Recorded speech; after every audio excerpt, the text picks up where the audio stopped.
Well bakers, today we are making a 5-ingredient Scottish bap. It's a beautiful roll that originated in Scotland but is popular now throughout the whole UK. It's very delicious. It makes a great breakfast sandwich. I'm going to show you how to make it, and it's really simple. Like I said, 5 ingredients, part of my 5-ingredient series. So in our stand mixer, we are going to add in some all-purpose flour. Now for baps and rolls, I like to use all-purpose flour because it gives you a lovely soft roll. Some people like to use bread flour. You can do that if you want, but it will just give you more of a chew, and that's not what I want from a Scottish bap. Into this, we're going to add in our salt for flavor. And then on the other side of the bowl, I'm going to add in my instant yeast. Now, I love to use instant yeast because it goes straight into the dry ingredients and it doesn't have to be sponged like the way you do with active dried yeast. If you want to use active dried yeast, I'm going to put a note on biggerbolderbaking.com about how you can do that. So I'm going to mix those ingredients together. 3 dry ingredients that you probably already have in your pantry. I'm going to turn the machine on now to like a medium speed. I'm going to add in the last 2 ingredients, which are our wet ones. I'm going to start out with the water. Those have been warmed, they're lukewarm. You can do that on the stovetop or you can do it in the microwave. You just want it to be nice and warm to activate the yeast. Next, we're going to go in with our milk. I love milk in rolls. It adds fat, which is flavor, and I just think it makes them extra soft. There we go. In no time, you'll start to see this come together, and you're going to want to knead it on medium to medium high speed for around 8 to 10 minutes. You'll start to see it get a bit tighter and a bit drier. You can also do this by hand. It's not a big deal. It will just take you a little bit longer, probably like 15 minutes, but it's totally doable. So the word bap is believed to have come from the Old English word bape, which means small loaf. My friend Paul Bradford, who's the kilted baker who does online classes and is actually part of the Bold Baking Network, told me some really fun facts about Scottish bap. So I have my notes here, and Paul told me that in the UK, the bap is also known as a cob in the Midlands, a roll in Scotland, a bun in northeast England, and a barm in Lancashire, which is fascinating to me, but it all makes perfect sense. They probably all have their own versions of, the same roll. Very much like we have in Ireland, coming from Waterford, we have the blah, which I've made here before. My mum shared that recipe. It's a very traditional roll, and it is just like this one. So our dough has formed kind of a tight ball. It's cleaning the bottom of the bowl. So there is our dough. It's a little bit stickier than my other bread doughs. Perfect. So here I have an oiled bowl, just with a little bit of olive oil or vegetable oil. We're going to put our dough in there. I'm going to cover it up in cling wrap, just like that. And then I have a tea towel here. I'm going to place that over it. So now we're going to set this aside to proof around an hour to an hour and a half. What we wanted to do during this time is to double in size. I'm going to leave it at room temperature and let it just do its thing. So after your hour and a half or so, your dough should actually more than doubled in size. It'll be nice and big and puffy, just like this one. Lovely. Smells nice and yeasty too. This is a lovely dough to work with. You'll feel it when you're making it. It's lovely and soft, almost feels kind of buttery. So take your dough out of your bowl and place it onto a floured surface. Not too much flour, not like what I just did there, because I wasn't thinking.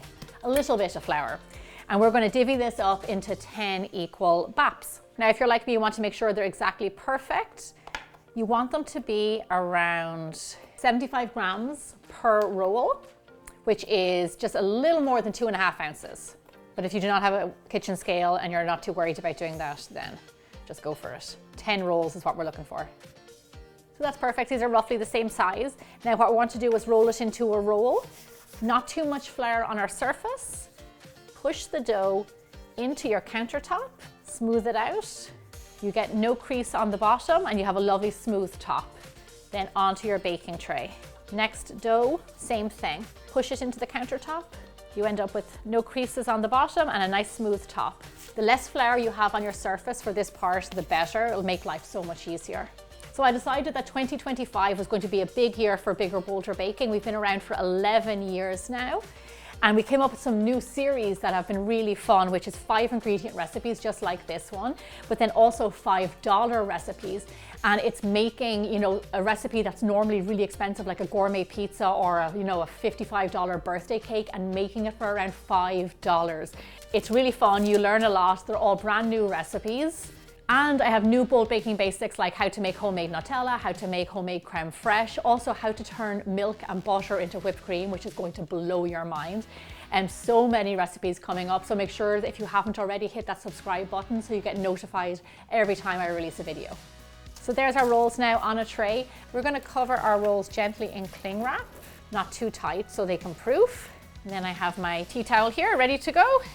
And we're going to let these sit at room temperature, nice and snug, and let them proof for around 45 minutes or so, sometimes up to an hour. Little rolls need a little bit more time to proof than you would actually think. So we're going to come back and check on them soon. So I gave my rolls an hour because I noticed they were a little bit chilly and a little bit sluggish. And when I gave them that little bit of extra time, the extra 15 minutes, they puffed up just like this. Do you see that? How they're nice and rounded. You can always tell when a dough is proofed and ready just by looking at it. But if you want an extra tip, here's what you want to do. Just gently push the roll or your bread, whatever you're making. If your indentation from your finger stays in there, it means it's ready and it's proofed and it can be baked. If the dough pops back again really quickly, it means it's not done proofing. So cover it up again, give it more time. The beauty about this is they will tell you when they're ready. But these are ready to go. The last thing I'm going to do is I'm just going to egg wash them gently with a little bit of milk. I say gently because we don't want to damage any of those air bubbles and knock them out. We did 2 big lovely proofs which developed those, and we want to keep them. Now, as you can see, some of them did proof into each other. That is totally fine. It's actually quite common in Scottish Baps. It's called batch baking, and you'll often see that with these rolls. Lovely. They've all been brushed with a little bit of milk. And the last thing I'm going to do is just dredge them with some flour on top. Now, this is exactly what we do with Irish blahs. It kind of softens the top. I feel like it stops them baking really hard. And it's just that classic look that you get from a bap. Lovely. Nothing else needs to be done to these guys now. They are ready to go straight into the oven.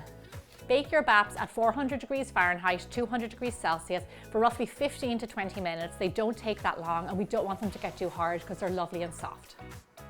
My timer went off. I can smell my baps. I'm positive they are done. And they look fantastic. They're a lovely golden brown, and they have the lovely floury top, which reminds me of an Irish blah. They smell amazing, and they were so simple. Just look at these lovely rolls. There's a reason that they are so popular throughout the UK. You can have them on the side of a bowl of soup, or you can do something that's very popular and I love to do, which is use them to make a breakfast sandwich. And we're gonna go all out here. Cut open your roll, butter it, lay down some bacon, a fried egg, and tomato sauce on top. This is absolute heaven. And of course, a cup of tea. Whether you have these baps for a breakfast sandwich or a lunchtime treat, you will not be sorry. And they were just 5 ingredients.